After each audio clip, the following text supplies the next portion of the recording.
what's up guys, it's MWG here. So I'm here to review the Google Home Mini. Now, originally I always thought smart speakers were the worst idea ever. I mean, you have Bixby or Siri or Google Home Assistant or whatever in your pocket. Why would you ever want a smart speaker? After using this for a few days though, I think I'm changing my mind, so let's get to it. Okay, so in the box came this handy dandy instructions packet. Let's get started. I have a few things I want to talk about in this review. First, let's talk about speaker quality. This Google Home Mini has some pretty nice speakers. I've really enjoyed listening to the speakers. They're not great, but they're pretty solid. Play me some 80s music. Okay, playing 80s pop on Pandora. Volume to 10. This is how loud it gets. It does get pretty loud, actually surprisingly loud for how small it is. Oh, it's still listening to me. Sorry, I can't help with that. I'm always looking. Volume to 10.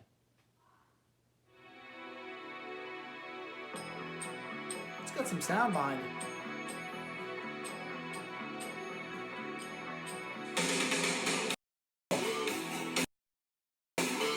Shut up. Shut up. Okay, there we go. I didn't want to get any copyright infringements or anything, but the speaker quality isn't great, as you can see. I'm going to do a comparison between it and the Amazon Echo Dot so you can see things like speaker quality, the smart speaker integration, like how good is the actual smart aspect of the speaker. But as for speaker quality, you can hear that's pretty loud. I actually put it next to my MacBook Pro.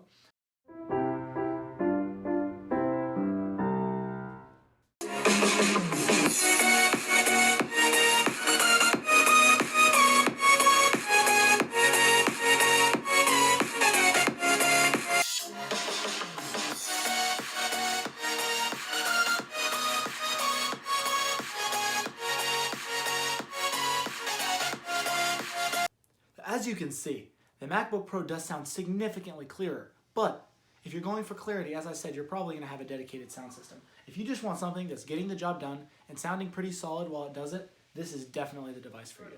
So the setup was pretty easy. You just take your phone, you put it next to it, it finds it, you have to download the Google Home app, it'll tell you. Once you download it, it tells you exactly what to do. You just follow the instructions on the Google Home app, and setup is very, very simple.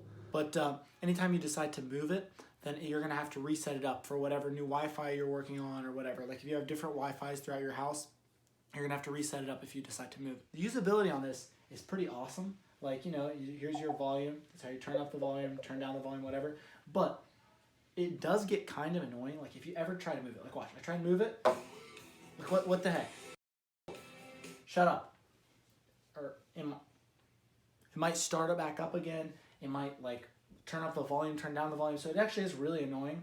That's one thing that actually has been bothering me a little bit. Another thing is sometimes it won't get what you're saying. And it doesn't happen that often. Like it's not like Siri on the phone, which is horrible, which is also for another video. But it's not like Siri on the phone. It works 90% of the time, but that 10% is just enough that it annoys you. Just enough. So we're going to take a look at the actual smart aspect of the smart speaker, and we're just going to see what can Google do.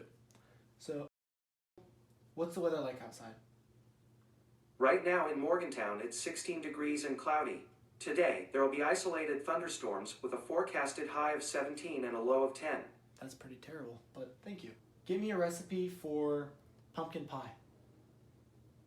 Okay, I've got a recipe called... How far away is the sun? Sorry, I didn't catch that. How far away is the sun? Sorry, I didn't catch that. How many cups in a gallon? I'm having trouble understanding right now. Sorry. How many cups in a gallon?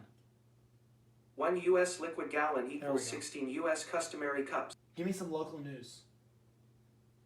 Here's the latest local news. Set a timer for 15 minutes. Sure. Starting. Set another timer for 30 minutes. Second timer for 30 minutes now. Set another timer for 5 minutes. Set another timer for 5 minutes. Third timer for 5 minutes. Here we... Alarm in 20 minutes. Done. Your alarm's set for 3:50. Okay. Add bananas, apples, and potatoes to a shopping list. Okay, I've added bananas and potatoes to... Set me a reminder in 30 minutes to go to school. Okay, I'll remind you at 4:07 p.m. So it has a lot of the good basic functionality and things like that. Sometimes it misunderstands you, as you can see, but most of the time it's pretty accurate and it understands what you're saying. Although it is cheap price-wise, it's not a cheap material. And that mesh on the top looks really, really nice. And the feet on the bottom are very rubbery. They hold pretty well. It's actually very nice. Now let's talk about price.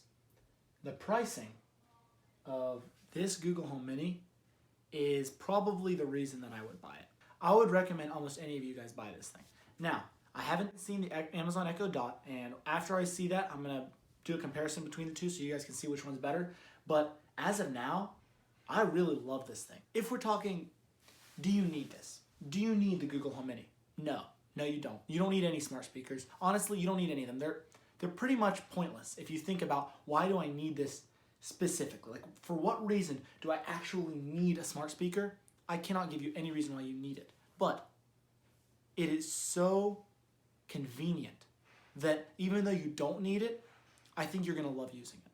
Yeah, I'm definitely gonna have to recommend it, but you guys have to stay tuned, get subscribed, hit that little bell icon so you can see what the next video is gonna be. It's gonna be me talking about the Amazon Echo Dot that I just got in the mail today. But yeah, so thanks for watching. I really appreciate it. If you guys would like, subscribe.